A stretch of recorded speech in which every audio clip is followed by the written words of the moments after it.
जय हिंद प्यारे साथियों, नमस्कार। कैसे हैं आप सब? उम्मीद है सभी साथी एकदम शानदार, लाजवाब, ज़बरदस्त, बेहतरीन, जिंदाबाद होंगे।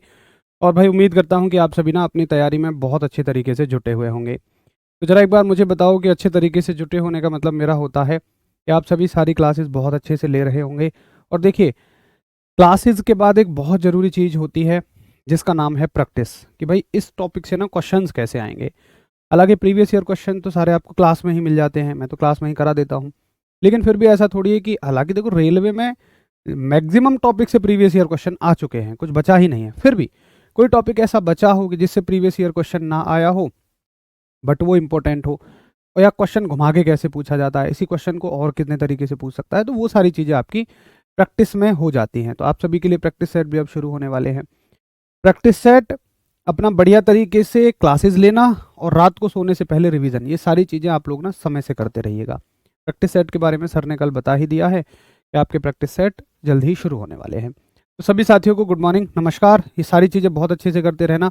मैंने हमेशा कहा था कि ना केवल सामने फ़ोन रख के लाइव क्लास लेने से सिलेक्शन होते हैं, हमें सिलेक्शन के लिए कई सारी चीज़ें करनी होती हैं। तो उनमें अभी आप शामिल रखिए, अच्छे से क्लास लेना, प्रैक्टिस सेट भी इसमें ऐड कर देना। फिर बहुत ज़रूरी चीज़ होती है प्रैक्टिस। तीसरी चीज़ होती है हर दिन रात को सोने से पहले का रिवीजन। और चौथी चीज़ होती है आपकी कि आप वीकली रिवीजन करिए। शनिवार रविवार का जो आपको समय मिलता है उसमें आप शानदार तरीके से रिवीजन करिए। चलो, सभी बहुत अच्छे हैं। सभी साथियों को मेरा गुड मॉर्निंग, नमस्कार है। तो इलेक्ट्रिक सर्किट हमारा टॉपिक चला हुआ है और आज हम इसके पार्ट 2 के बारे में बात करेंगे। कल हमने इसमें सीखा था कि विद्युत परिपथ क्या होता है, सारे संकेतों के बारे में हमने अच्छे से सीखा था। उम्मीद है आप सारे संकेत याद करके आए होंगे। एक बार थम्स अप करो जो कहता है मुझसे कोई भी संकेत पूछ लो, मैं सबके जवाब दे दूंगा। उसके बाद संकेतों के बाद हमने सीखा था इलेक्ट्रिक सर्किट से जुड़े हुए कुछ क्वेश्चंस को किया था। अब बारी है कि हम विद्युत परिपथ के एक और लेवल की स्टडी करें कि इस अच्छे सवाल इलेक्ट्रिक सर्किट में कहाँ से आते हैं। देखो, कल के सवाल ना थोड़े आसान थे, आज के सवाल थोड़े से अच्छे दिखेंगे आपको। और हम पहले थ्योरी पढ़ लेंगे, फिर सवाल करेंगे, कोई दिक्कत नहीं होगी सवालों को करने में। क्लास बंद हो जाएंगी क्या? अरे क्यों हो जाएंगे यार, कैसी बात कर रहे हो? प्रैक्टिस सेट शुरू होने से क्लास क्यों बंद हो जाएंगी? बिल्कुल नहीं। चलो जी, बहुत बढ़िया, आपको याद है। Very good, very good. तो फिर शुरू करते हैं अपना विद्युत परिपथ, इलेक्ट्रिक सर्किट। देखिए, कल तक हमने विद्युत परिपथ में देखा कि विद्युत परिपथ का मतलब होता है कि कम से कम आपके पास एक ऊर्जा का स्रोत होना चाहिए, चाहे वो बैटरी हो, चाहे वो कैसे भी आप किसी चीज़ को ऊर्जा देंगे। मान लो बैटरी ही ले ली, आपके पास एक कुंजी होनी चाहिए, प्लग की होनी चाहिए, आपके पास कुंजी होनी चाहिए, और एक उपकरण होना चाहिए और तार होने चाहिए। ये चार चीज़ तो हमारे पास मिनिमम होनी ही चाहिए। अब सुनो, देखिए, किसी भी उपकरण को जोड़ने के दो तरीके होते हैं। बड़े ध्यान से सुनना मेरी बात को। किसी भी उपकरण को जोड़ने के दो तरीके होते हैं। जैसे मान लो मेरे पास दो बल्ब हैं, मैं उन बल्बों को आपस में कैसे जोड़ सकता हूं? बहुत ध्यान से सुनना, प्रैक्टिकली करके बताऊंगा बिल्कुल।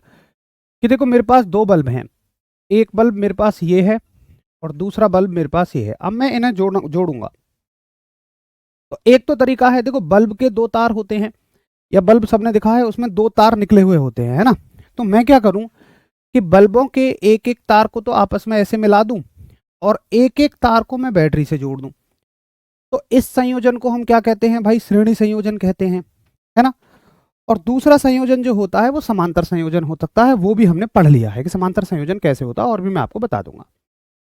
अब बात ये उठती है कि समांतर और श्रेणी संयोजन में, देखो, एक तो हमने पढ़ा था कि हम ऐसा इसलिए करते हैं ताकि प्रतिरोध घट बढ़ जाए। एक दूसरी वजह और होती है, वो क्या होती है उसको हम सीखेंगे। तो सबसे पहली हेडिंग आज की आप डालेंगे कि विद्युत परिपथ के प्रकार। यहां से शुरू करेंगे हम। विद्युत परिपथ के प्रकार, यानी कि टाइप्स ऑफ इलेक्ट्रिक सर्किट। बहुत सारे क्वेश्चन इससे प्रीवियस एग्जाम में पूछे गए। टाइप ऑफ इलेक्ट्रिक सर्किट, कि विद्युत परिपथ कितने तरह के होते हैं। तो देखो भाई, दो प्रकार के मेरे पास विद्युत परिपथ हैं। सबसे पहला श्रेणी परिपथ, जो मैंने हाल ही में आपको बताया। तो नंबर एक आप डालेंगे श्रेणी परिपथ, यानी कि सीरीज सर्किट। अब देखो, सीरीज सर्किट क्या होता है? आप जानते हैं कि हमने दो बल्ब लिए, जैसे दो बल्ब है मेरे पास, ये एक ये और एक दूसरा बल्ब ये है, तो मैंने इन दोनों को आपस में जोड़ दिया, किससे? एक बैटरी से। ये मैंने एक बैटरी ले ली और यहाँ पर मैंने एक कुंजी लगा दी, की लगाओ मत लगाओ जनरली कोई दिक्कत नहीं है। यहाँ पर मैंने इस तरीके से इनको जोड़ दिया, ठीक है जी। ये तो इस क्रम को बोलते हैं हम श्रेणी क्रम, कि भैया इसको हमने सीरीज में जोड़ दिया। अब देखो सीरीज कॉम्बिनेशन में क्या होता है ये आपको पता ही है कि भैया जी जो धारा निकलेगी ना, जो करंट निकलेगा, ये दोनों में समान रहेगा। यानी कि इस वाले बल्ब को भी आई ही करंट मिलेगा और इस वाले बल्ब को भी आई ही करंट मिलेगा। धारा इन दोनों में समान रहेगी, धारा इनमें बटेगी नहीं। यहां तक भी आप सभी को क्लियर होगा। अब देखो एक बात को आप मेरी समझना कि किसी भी उपकरण की जो चमक होती है, असल में किसी भी उपकरण का ऑपरेट होना, मतलब उनका चलना, वो निर्भर करता है करंट पर, धारा पर। देखिए जो वोल्टेज है ना, वोल्टेज तो केवल एक कारक है, एक वजह है जो धारा को आगे धक्का देती है। भाई पाइप में मेन कौन है? पानी ही तो मेन है। जो प्रेशर है, जो दाब है, वो तो उसे धक्का दे रहा है। हमने ऐसे ही तो पढ़ा था। हमने कैसे पढ़ा था कि ये एक पाइप है, पाइप में जो पानी है, ये पानी है, इस पर पीछे से एक प्रेशर लगता है। तो पानी को मानो आप करंट, यानी धारा। धारा का मतलब है बहुत सारे इलेक्ट्रॉन। तो इनको धक्का कौन देता है? इनको धक्का वोल्टेज देता है। तो मेन जो चीज है ना वो है धारा। किसी भी उपकरण का अच्छा चलना, ये धारा, किसी भी उपकरण का अच्छा चलना धारा पर निर्भर करता है। अगर उस उपकरण में जितनी धारा उसको चाहिए उतनी मिल रही है तो वो बिल्कुल ओके चलेगा। ज्यादा दे दी तो फूक जाएगा, खराब हो जाएगा, झेल ही नहीं पाएगा।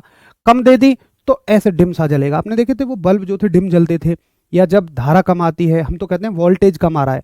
अब देखो दोनों में से कुछ भी कम हो सकता है। अगर वोल्टेज कम हुआ तो ये पूरी धारा को धक्का नहीं दे पाएगा। मान लो ये 10 इलेक्ट्रॉन है, 10 इलेक्ट्रॉनों के लिए मुझे 10 वोल्ट चाहिए, बट अगर वोल्टेज ही 5 वोल्ट हो गया तो ये धक्का ही तो पांच इलेक्ट्रॉनों को दे पाएगा। तो कुछ भी कह लो आप, हम तो ज्यादातर पढ़ते हैं वोल्टेज कम हो गया, बट असल में मेन चीज कौन है? धारा मेन चीज है। कि भाई अगर मान लो पीछे से वोल्टेज 10 ही है बट इलेक्ट्रॉन कुल ही 5 है, तो भैया बाकी तो बेकार है ना आपका वोल्टेज। तो मेन चीज है धारा, धारा से याद रखना। अब सुनो, अगर यहां पर धारा सेम मिल रही है तो दोनों समान रूप से चमकेंगे। अगर यहां धारा दोनों को बढ़िया मिल रही है तो ये दोनों समान रूप से चमकेंगे। बढ़िया, जितना इनको चमकना है उतना ही टक तरीके से चमकेंगे। लेकिन यहां पर एक नुकसान भी है। नुकसान क्या है कि देखो अगर ये बल्ब हो गया फ्यूज, फ्यूज का मतलब इसका तार टूट गया, तो अब धारा यहां से आगे ही नहीं जाएगी। जब तार ही अलग हो गए, टूट के अलग हो गए तार, एक बात बताओ ना, तार ही टूट के अलग हो गए तो धारा कहां से जा रही है? धारा का रास्ता यही है, तो धारा यहीं रुक जाएगी, धारा जा ही नहीं पाएगी आगे। तो नुकसान ये है कि अगर एक खराब हुआ तो फिर ये उपकरण भी खराब हो जाएगा।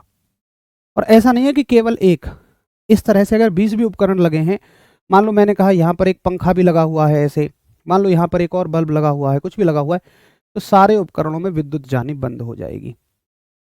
तो जरा बताइए कि हाँ जी, यहाँ पर मुझे आपकी बात समझ में आ गई है कि अगर श्रेणी परिपथ में एक कोई भी उपकरण खराब हुआ तो उसके अगले सारे उपकरण खराब हो जाएंगे। फूकने का मतलब, मैं तो आपकी भाषा में बोल देता हूँ, फूकना। फूकने का मतलब उसका फ्यूज हो जाना। फ्यूज हो जाने का मतलब उसमें वो किसी भी तरह से खराब हो गया, अब उसका कनेक्शन ही कट गया, वो काम ही करना नहीं, वो काम ही करना बंद कर दिया उसने। ठीक है, ये बात आपको समझ में आती है। तो श्रेणी परिपथ का एक फायदा भी है, एक नुकसान भी है। तो पहले आप श्रेणी परिपथ के फायदे लिखिए। तो इसमें पहली हेडिंग डालेंगे आप इसके फायदे। भैया इसी बढ़ा लो थोड़ी। फायदे का मतलब एडवांटेज। देखो एडवांटेज क्या होते हैं, फायदे क्या होते हैं कि सभी परिपथ, सभी उपकरणों को, सभी उपकरणों को समान धारा मिलती है। धारा सबको समान मिलेगी, बटेगी नहीं। सभी उपकरणों को समान धारा मिलती है। अच्छा समांतर में होता ना, पैरेलल में होता तो यही धारा बट जाती। तो सभी उपकरणों को समान धारा मिलती है, यानी कि all appliances get equal current. और इक्वल करंट मिलेगा तो सभी बढ़िया बढ़िया चलेंगे। लेकिन इसका एक नुकसान भी है। फायदा हो गया, एक नुकसान भी है। भाई नुकसान क्या है? यानी कि डिसएडवांटेज।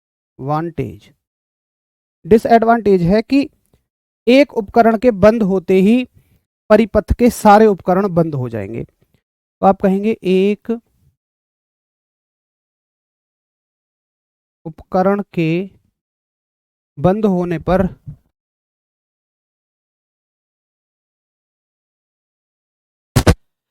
एक उपकरण के बंद होने पर सारे उपकरण, बंद का मतलब समझ गए, खराब होने पर लिख दो, सारे उपकरण बंद हो जाते हैं, है ना।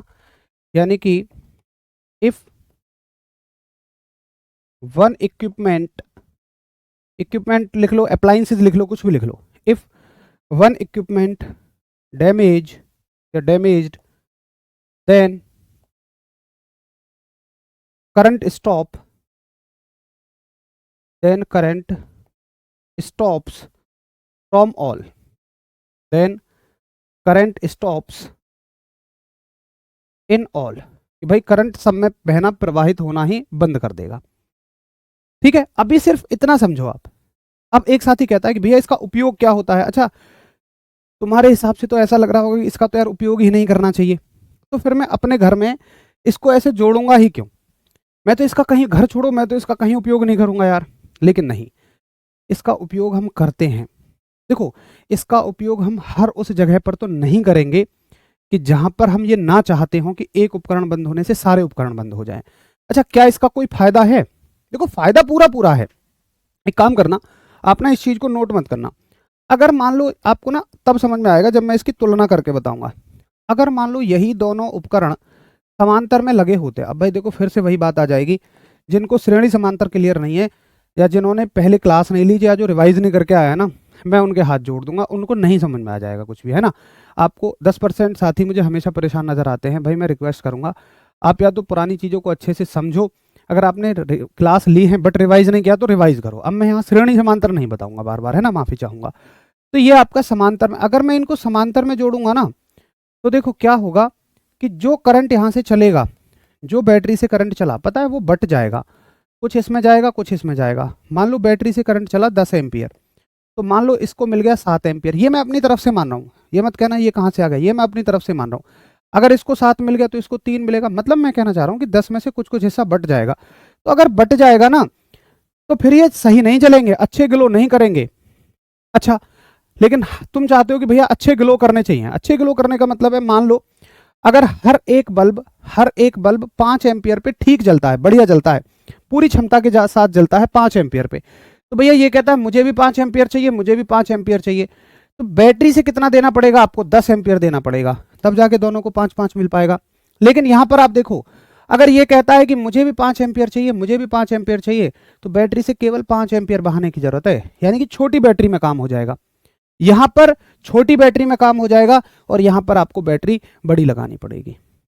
लेकिन आप समझो ना, यहां पर एक फायदा क्या है मेरे लिए, समांतर में एक फायदा है, पैरेलल में एक फायदा है मेरे लिए, कि अगर ये उपकरण खराब हुआ तो केवल इसमें जाने वाली धारा रुकेगी, इस पे कोई फर्क नहीं पड़ेगा। भाई इसके लिए तो सेपरेट धारा जा रही है ना, मस्त घूम के ऐसे निकल जाएगी ये धारा।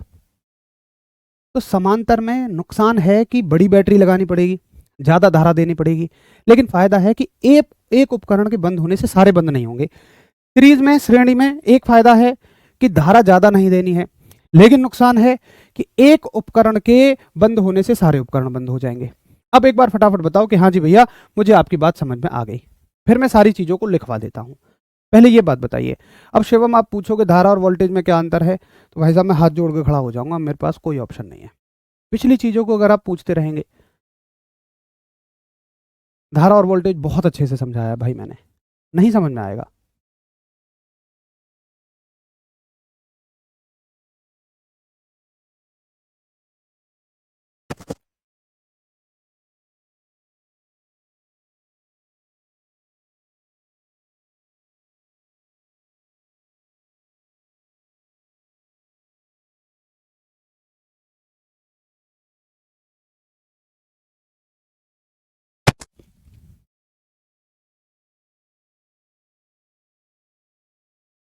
ठीक है, क्लियर है।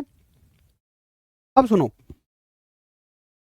बात आती है कि भैया आपको तो ऐसा लग रहा होगा यार, ऐसा तो हम कहीं नहीं चाहेंगे कि एक उपकरण बंद हो जाए तो सारे बंद हो जाएं।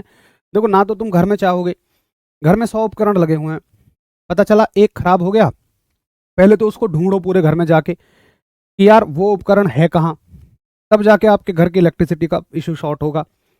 मान के चलो आपने करंट बचाने के चक्कर में, बिजली का बिल बचाने के चक्कर में, करंट कम लगेगा तो बिजली का बिल कम आएगा, शादी ब्याहों में इस तरह के कनेक्शन दे दिए। अब शादी ब्याहों में तो कितने सारे बल्ब लगे होते हैं, मतलब मैं तो कहता हूँ वहाँ तो हज़ारों बल्ब लगे होते हैं, हज़ारों छोटे मोटे उपकरण लगे होते हैं, कितने सारे पंखे चल रहे होते हैं जो मैरिज होम बैंक्वेट हॉलों में होते हैं, छोटी मोटी लाइटें। कोई एक सिंगल लाइट भी कहीं खराब हुई तो पूरे मैरिज होम की बिजली गायब। अब भाई साहब उसको ढूंढ पाना तो बड़ा संभव है, इतने में तो भाई किसी का रसगुल्ला किसी की जेब में जाएगा, कोई किसी के ऊपर सब्जी बिखेर रहा होगा, इतने अंधेरे में किसी को क्या पता चल रहा है। तो सीरीज कॉम्बिनेशन का इस्तेमाल यानी श्रेणी वाले का इस्तेमाल हर जगह नहीं होता है। अब देखो मैं ऐसा तो नहीं कर सकता कि बिजली बचाने के चक्कर में वो रिस्क ले लूंगा, तो मैं इसका इस्तेमाल करता तो हूं, लेकिन मैं ऐसी जगह पे करता हूं कि जहां पर एक उपकरण के खराब होने से मुझे कोई खास फर्क ना पड़े। तुम कहोगे ये ऐसी कौन सी जगह है यार, सुनो, ऐसी जगह होती है जैसे मान लो आपके घर की छत है ये, इस पर लगाई आपने झालरें, दिवाली का समय है आपने लगाई झालरें। अब झालर में आप देखोगे एक झालर में बड़े छोटे छोटे से कई सारे बल्ब लगे होते हैं, ठीक है, ये बहुत सारे बहुत सारे बहुत सारे बहुत सारे बहुत सारे बहुत सारे छोटे छोटे बल्ब आपने लगाए, ये हो गई आपकी झालर, ठीक है। अच्छा जी, एक झालर यहाँ लगा दी, एक झालर यहाँ लगा दी, ढेरों झालर आपने ऐसे ऐसे टांग दी। अब देखिए, पहला तो मुझे ये बताइए कि क्या इसमें आपकी ख्वाहिश ये है, अब मान के चलो, सुनो फॉर एग्जांपल मान लो एक झालर का ले लेते हैं, इसमें एक छोटा सा बल्ब 1 एम्पियर का करंट लेता है, ठीक है, और 100 बल्ब लगे हुए हैं, तो भैया इसको कितना करंट चाहिए, 100 एम्पियर का चाहिए, बोलो यस और नो। 100 एम्पियर का करंट एक झालर को चाहिए। अगर आप ये चाहें कि भाई एक बल्ब के खराब होने से पूरी झालर पे कोई फर्क नहीं पड़ना चाहिए, चाहे बिजली का बिल आ जाओ दिवाली के दिन ही 10,000, यार ऐसा तो आप नहीं चाहोगे। अरे आप चाहोगे कि ठीक है एक बल्ब फूक भी जाए, पूरी झालर एक बंद भी हो जाए, एक बल्ब के फूकने से एक झालर बंद हो जाए तो कोई दिक्कत थोड़ी है, बाकी झालर तो चल रही हैं। यहां मेरे लिए ये इतना इंपॉर्टेंट नहीं है, यहां मेरे लिए बिजली का बिल ज्यादा इंपॉर्टेंट है। तो जो सजावटी झालरें लगाते हैं ना हम, उनमें केवल हम सीरीज कनेक्शन यूज करते हैं, केवल श्रेणी क्रम यूज करते हैं, है ना। समांतर क्रम यूज कर लो यहां, कोई दिक्कत नहीं है, सारी झालर चकाचक जलेंगी, लेकिन करंट बिजली का बिल भयंकर आ जाएगा, इतना पूरे दिवाली का खर्चा नहीं आ जाएगा जितना बिजली का बिल आ जाएगा, इतनी सारी झालर लगती है घर में। तो समझ गए ना कि श्रेणी परिपथ का उपयोग कहां होता है। तो आप कहोगे भैया जी, अच्छा अगले पेज पे लिख लेता हूं, है ना, यहां घपड़ चपड़ ज्यादा हो जाएगा। इसका जो उपयोग है, इसका जो यूज है वो कहां लगता है, सजावटी लाइटों में। अब देखो इसका कैसे भी नाम बोल देगा, सजावटी लाइट बोल देगा या दिवाली की झालर बोल देगा, मतलब इसके ऐसे ही नाम होते हैं, प्रॉपर ऐसे लिखा आता है दिवाली की झालर, कहीं कुछ भी।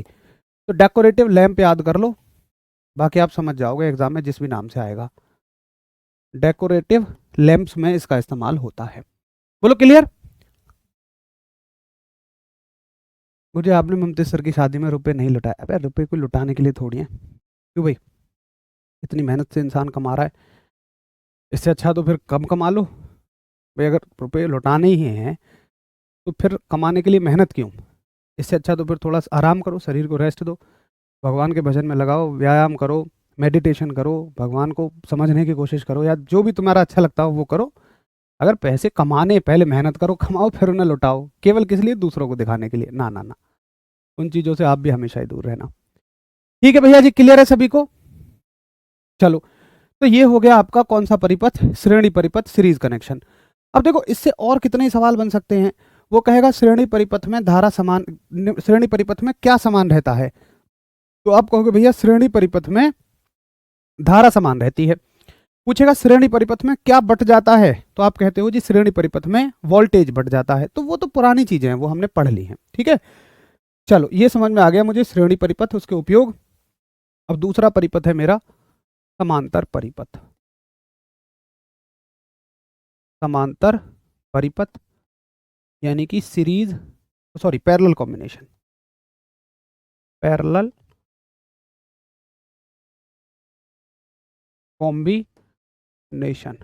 देखो पैरेलल कॉम्बिनेशन क्या होता है आप जानते हैं। अब मैं तो केवल दो बल्बों की बात कर रहा हूँ, उपकरण तो कितने सारे हो सकते हैं, है ना। उपकरण कितने ही आप रख लीजिए, मान लो मैंने तो दो बल्ब लिए ऐसे, एक ऐसे लिया और दोनों को जोड़ दिया। अब दोनों को अलग अलग धारा की सप्लाई दे दूंगा, अलग अलग करंट चला जाएगा। तो मान लो यहां से करंट जा रहा है, मेन करंट है, यहां से करंट आई गया, इसको अपनी क्षमता के अनुसार मिल गया, इसको अपनी क्षमता के अनुसार मिल गया। तो आप क्या कहोगे कि श्रेणी परिपथ में हमने कैसे लिखा है, ऐसे लिखेंगे, फायदा और नुकसान, है ना। बाकी आप जानते तो हैं कि श्रेणी परिपथ क्या होता है, वो तो हमने पीछे ही पढ़ लिया था कि इसमें धारा बढ़ जाती है और वोल्टेज समान रहता है। तो पहले तो डालो इसके फायदे, कि इसके फायदे क्या होते हैं, एडवांटेज क्या होते हैं। एडवांटेज तो फायदे होते हैं कि एक उपकरण के खराब होने पर अन्य उपकरणों पर कोई प्रभाव नहीं पड़ता। तो आप कहेंगे एक उपकरण के बंद होने पर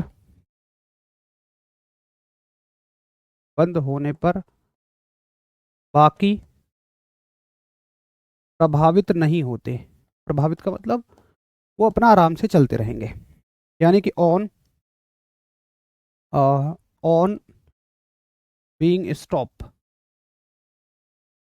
स्टॉप ऑफ ए इक्विपमेंट कह लो, अप्लायंसेस कह लो, इक्विपमेंट अदर वर्क्स, कि भाई अदर वर्क्स प्रॉपरली, ऐसे लिख लेते हैं ना, अदर वर्क्स प्रॉपरली, अपनी भाषा में लिख लो जो आपको जैसे समझ में आता हो। थैंक यू भाई, थैंक यू।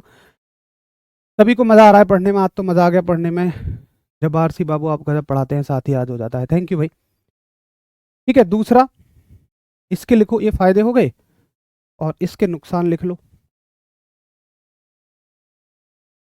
यानी कि डिसएडवांटेज। तो डिसएडवांटेज इसका यही है कि धारा की खपत ज़्यादा होती है, धारा की खपत ज़्यादा होती है, यानी कि electricity consumption, electricity consumption electricity consumption is more, कि धारा की खपत जो है वो ज़्यादा होती है। ठीक है, सर्किट होगा, मैंने कॉम्बिनेशन लिख दिया, हाँ पैरेलल सर्किट, सॉरी कोई बात नहीं, इसको ठीक कर लेंगे, पैरेलल सर्किट। ठीक,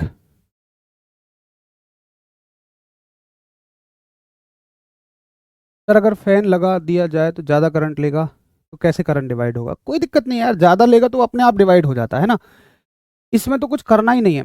देखो मान के चलो तुम्हारे पास बैटरी है 15 एम्पियर की, 15 एम्पियर करंट दे रही है, इसको 10 लेना है, इसको 5, तो ऐसा नहीं है कि कोई यहाँ बैठा है जो इनमें बांटेगा, अपनी ताकत के हिसाब से खींच लेगा ये 10, अपनी ताकत के हिसाब से ये 5 खींच लेगा, बस खत्म, उसमें तो कुछ करना ही नहीं है, वो तो अपने आप बढ़ जाएगा। चलो जी, थैंक यू भाई, बहुत सारा आभार आप सभी का, मांगेराम बाबू, हर्षित, सभी को बहुत सारा प्यार। आपसे पढ़ के फिजिक्स का कॉन्फिडेंस अच्छा हो गया है, आपका बहुत बहुत धन्यवाद। थैंक यू भाई सौरभ, आप सभी का भी बहुत सारा धन्यवाद, आप इतना अच्छे से जो पढ़ते हो। देखिए यहाँ पर मैं कितना बेहतर दे पाता हूँ ये सब आप पर निर्भर करता है, समझने की गारंटी मैंने ली हुई है, समझाने की, कि चाहे आसान टॉपिक एक बार में समझ में आ जाएगा, मीडियम 2 बार में, हार्ड 3 बार में, बट समझ में सब आएगा।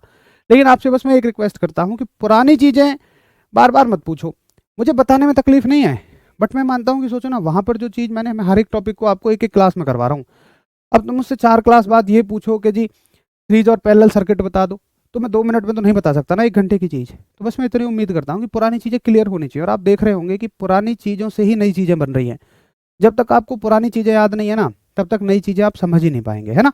चलो अब इसके उपयोग लिख लो। तो देखो हर उस जगह पर इसके उपयोग होते हैं जहाँ मेरे लिए ये ज़रूरी है कि भाई इलेक्ट्रिसिटी का बिल ज़रूरी नहीं है, मेरे लिए तो ज़रूरी है कि सारे उपकरण काम करें। जैसे सबसे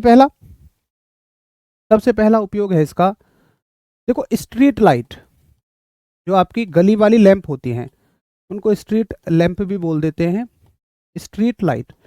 अब देखो गली की लैंप में तुम ये थोड़ी उम्मीद करोगे जो स्ट्रीट लाइट लगी होती है, आपने अगर गांव से हैं तो शहरों में देखी होंगी, कस्बों में देखी होंगी, या हाईवे पे देखे होंगे। अब हाईवे तो होते हैं भाई 400-400 किलोमीटर लंबे।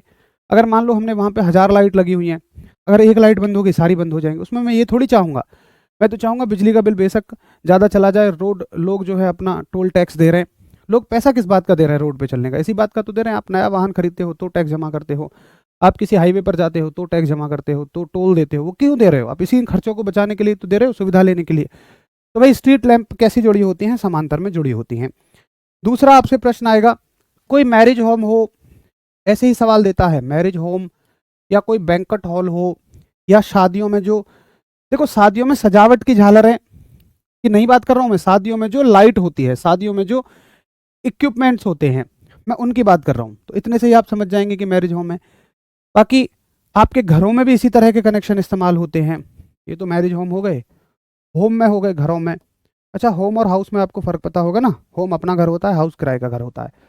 तो ये मत परेशान होना हाउस क्यों नहीं लिखा। चलो थैंक यू भाई सुनील, बहुत सारा आभार आपका। एक झालर 100 एम्पियर करंट ले रही है तो 10 झालर भी सिर्फ 100 एम्पियर करंट लेंगी श्रेणी क्रम में। श्रेणी क्रम में जोड़ोगे तो उतना ही लेंगे बिल्कुल। आप अब उन झालरों को श्रेणी में जोड़ दोगे सबको तो उतना ही लेंगी।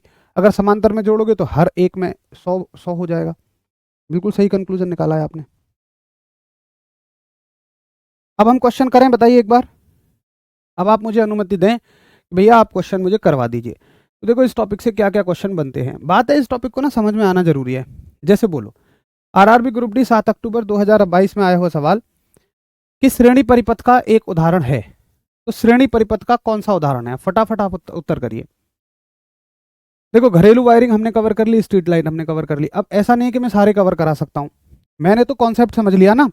मैं आपको हमेशा बोलता हूँ रटो मत। आप कहो जी कार की हेडलाइट तो कराए नहीं, तुम खुद सोच लो ना कि आप चाहोगे कि आप कहीं अंधेरे रास्ते पर जा रहे हो, सुनसान जंगल है, एक लाइट खराब हो गई तो आप चाहोगे कि दूसरी भी बंद हो जाए? नहीं, आप चाहोगे भैया इलेक्ट्रिसिटी कितनी कंज्यूम हो जाए, एक अगर बंद हुई है तो दूसरी नहीं बंद होनी चाहिए, इसलिए पैरेलल कॉम्बिनेशन इस्तेमाल करोगे। तो हमें रटना तो है ही नहीं बिल्कुल भी।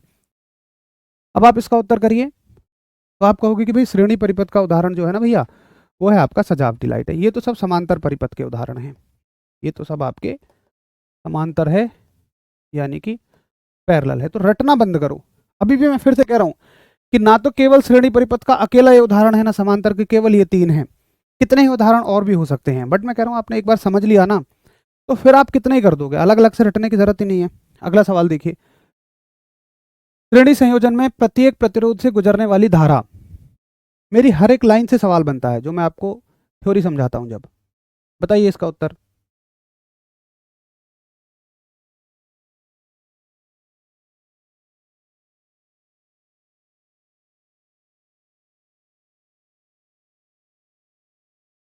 खपत का मतलब है पहले आप ये बताओ हिंदी मीडियम से हो इंग्लिश मीडियम से? अगर आप हिंदी मीडियम से हो तो खपत समझ में आना चाहिए, और अगर इंग्लिश मीडियम से हो तो कंजम्पशन पढ़ो। खपत काहे को पढ़ रहे हो? खपत का मतलब होता है जब कोई उपकरण खर्च कर रहा होता है एनर्जी को, कि भाई वो उपकरण 10 एम्पियर की एनर्जी लेगा, 10 एम्पियर करंट लेगा, तो 10 एम्पियर ही उसके लिए खपत है।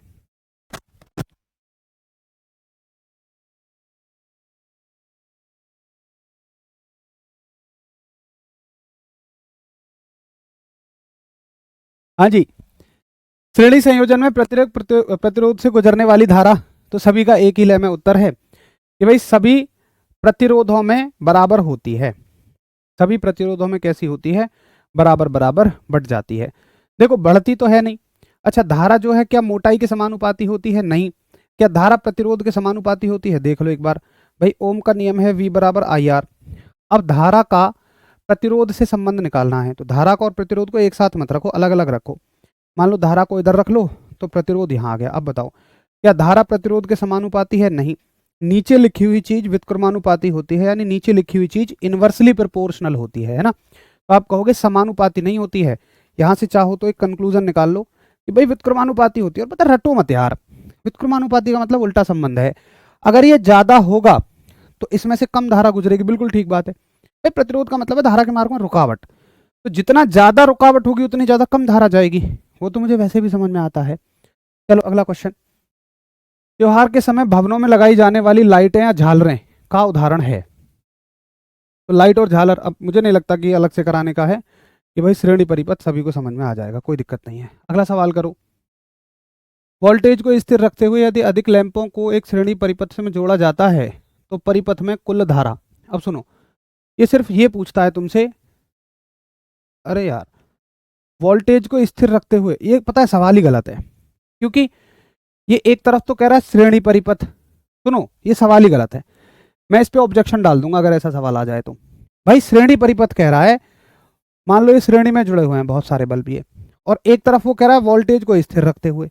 भाई वोल्टेज को कैसे स्थिर रख दोगे तुम, क्यों, श्रेणी में तो वोल्टेज बढ़ जाएगा ना, तो ये सवाल ही गलत है, इसको छोड़ दो, वोल्टेज स्थिर हो ही नहीं सकता श्रेणी में। अगला सवाल देखिए, एएलपी टेक्नीशियन में आया हुआ सवाल है कि किसी समांतर परिपथ में यदि किसी खराबी के कारण एक विद्युत उपकरण कार्य करना बंद कर दे तो सभी अन्य विद्युतीय उपकरण, देखो परिपथ है आपका समांतर और एक ने काम करना बंद कर दिया, तो बताओ बाकी पे क्या फर्क पड़ेगा।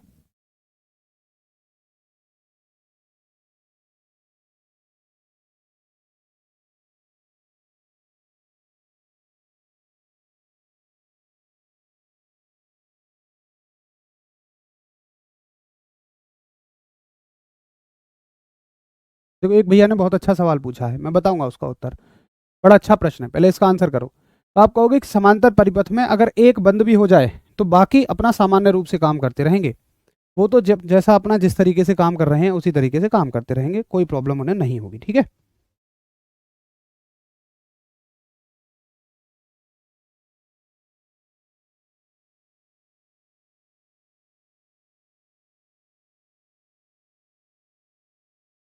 ठीक है, मुझे समझ आता है। देखो भैया ने क्या पूछा कि भैया मान के चलिए श्रेणी क्रम में मेरे पास बहुत सारे बल्ब लगे हुए हैं, जैसे मान लो ये, और अगर इनमें से लास्ट वाला खराब हो जाए तो तब क्या सारे बल्ब काम करना बंद कर देंगे। देखो बात क्या होती है, हमने पढ़ा था एक सतत परिपथ, कल हमने पढ़ा था ना एक कंटिन्यू सर्किट, मैंने आपको बताया था कि देखो इलेक्ट्रॉन जो है ना यहां से चले और वापस यहीं पर लौट के आए तो ही कोई बल्ब जलेगा, ऐसा नहीं है कि इलेक्ट्रॉन इसमें से होकर गुजर गया बल्ब जल जाएगा, नहीं, इलेक्ट्रॉन को यहां तक आना ही पड़ेगा, ये इतनी फास्ट होती है, हाँ सर्किट दबाते ही बटन दबाते ही सब काम हो जाता है, खत्म, बहुत तेजी से चलता है, बहुत तेजी से चलता है।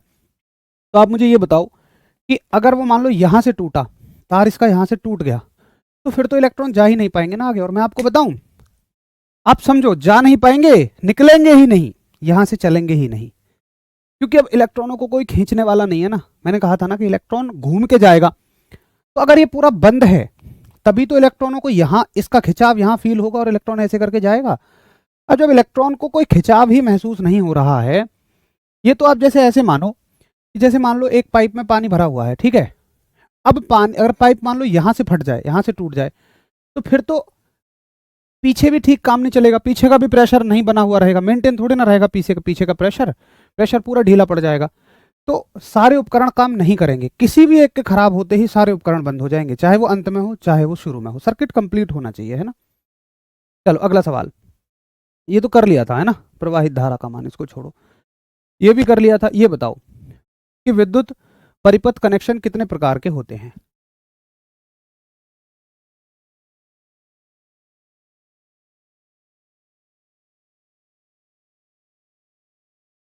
अदर डिवाइस की कैपेसिटी, देखो भाई वो तो मान के चलो 4 डिवाइस लगी हुई हैं, हर एक को 5-5 एम्पियर चाहिए, समांतर में जोड़ दी तुमने, अगर तुम 20 एम्पियर दोगे तो सब 5-5 ले लेंगे, अगर तुम 20 नहीं दे पा रहे हो, कम दोगे, सबको कम मिलेगा, तो कैपेसिटी डेफिनेटली कम होगी, तो वो तो हम कैपेसिटी खुद अपनी तरफ से दे रहे हैं ना, एनर्जी तो हम दे रहे हैं ना उनको।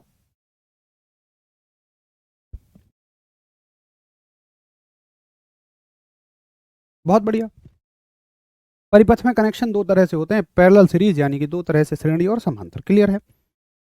और ये भी कल कर लिया था हमने, ये भी कल कर लिया था, मैं इनको हटा के भेजूंगा, मैं एक चैप्टर के सारे क्वेश्चन पहले ही टाइप करा लेता हूँ, ये भी कर लिया था, ये भी कर लिया था बैटरी वाला, ये बताओ, ये अच्छा सवाल है।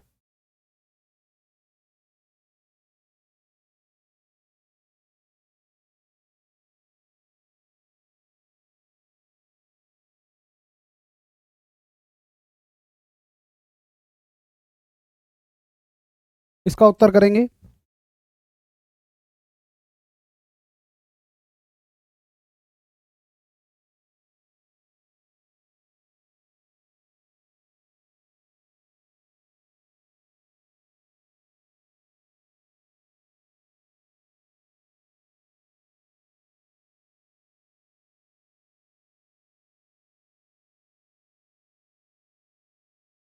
हाँ जी।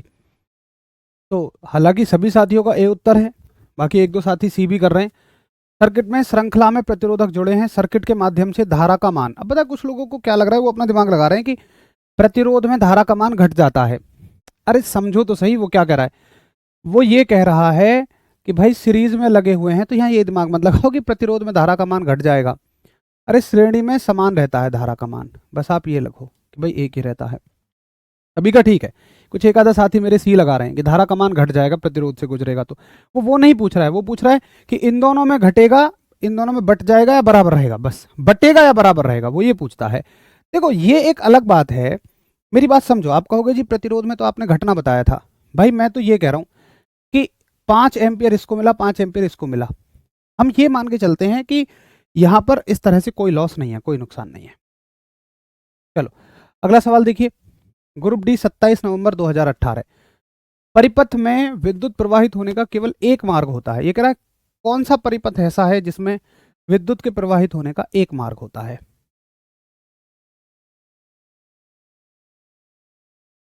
कौन सा परिपथ ऐसा है जिसमें विद्युत के प्रवाहित होने का केवल एक मार्ग होता है।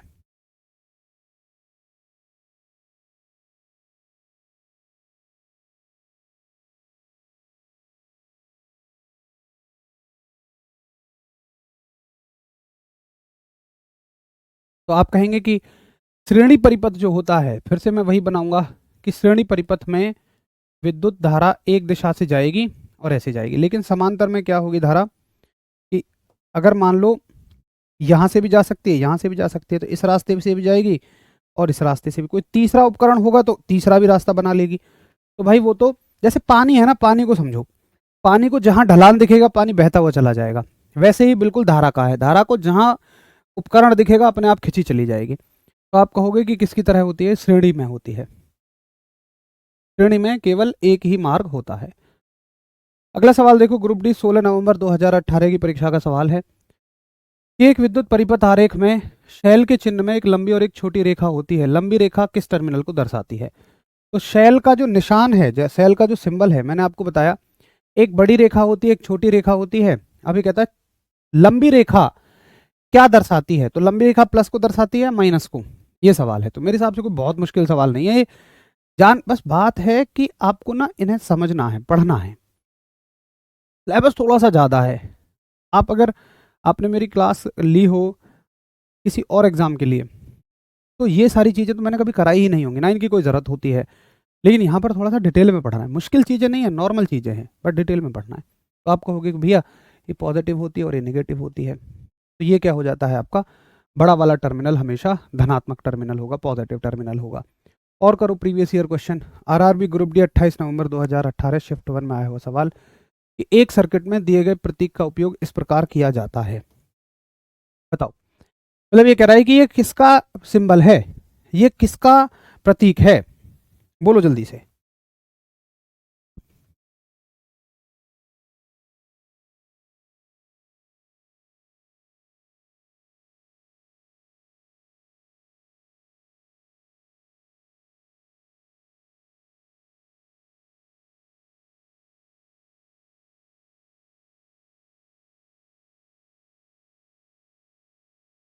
बोलो क्लियर है सभी को।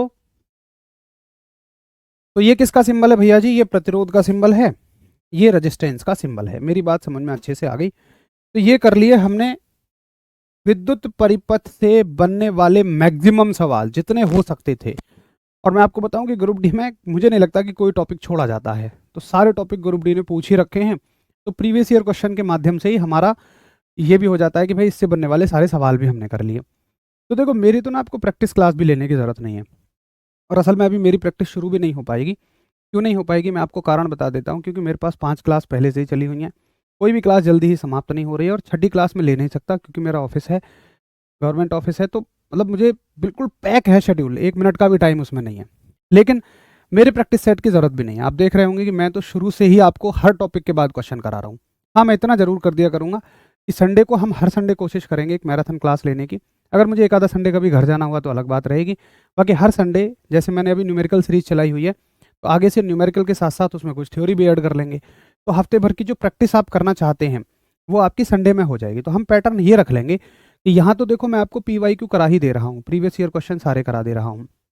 अब जैसे मान लो विद्युत परिपथ से मुझे पता है कि 50 तरह के सवाल बन सकते हैं, मान लो 35 तरह के सवाल हमने यहाँ कर लिए, कुछ 15 तरह के सवाल ऐसे बच गए कि जो रेलवे ने पूछे ही नहीं, तो उनको हम वहाँ पे कवर कर लेंगे, एक्स्ट्रा क्वेश्चन हम वहाँ पे कवर कर लेंगे, तो संडे की मैराथन में वो कवर हो जाया करेंगे। बाकी आपका ऑलमोस्ट सिलेबस यहाँ पे कंप्लीट होता चल रहा है। मेरे तो आपको प्रैक्टिस की भी जरूरत नहीं है, प्रैक्टिस सेट अलग से लेने की जरूरत नहीं है, ये यहीं से चल जाएगा। तो एक बार आज रिवाइज कर लें, हमने क्या पढ़ा, अभी 2 मिनट का समय हमारे पास। हमने पढ़ा कि परिपथ में कनेक्शन जो है वो 2 तरह के होते हैं, एक आपका सीरीज कनेक्शन होता है, आपका पैरेलल कनेक्शन होता है, एक आपका श्रेणी परिपथ होता है, एक आपका समांतर परिपथ होता है। श्रेणी परिपथ में धारा समान रहती है, फायदा है बिजली का बिल कम आएगा, लेकिन नुकसान है कि एक उपकरण के बंद होने से सारे उपकरण बंद हो जाएंगे।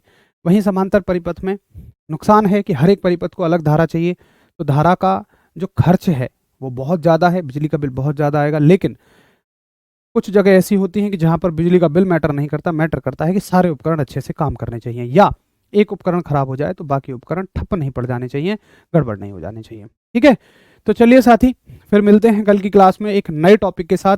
अभी तक हमने इलेक्ट्रिक सर्किट को कर लिया, इस वाले चैप्टर को यूँ मान लीजिए कर लिया। अब एक नए टॉपिक के साथ हम कल मिलेंगे, तब तक के लिए आप सभी को नमस्कार, धन्यवाद, जय।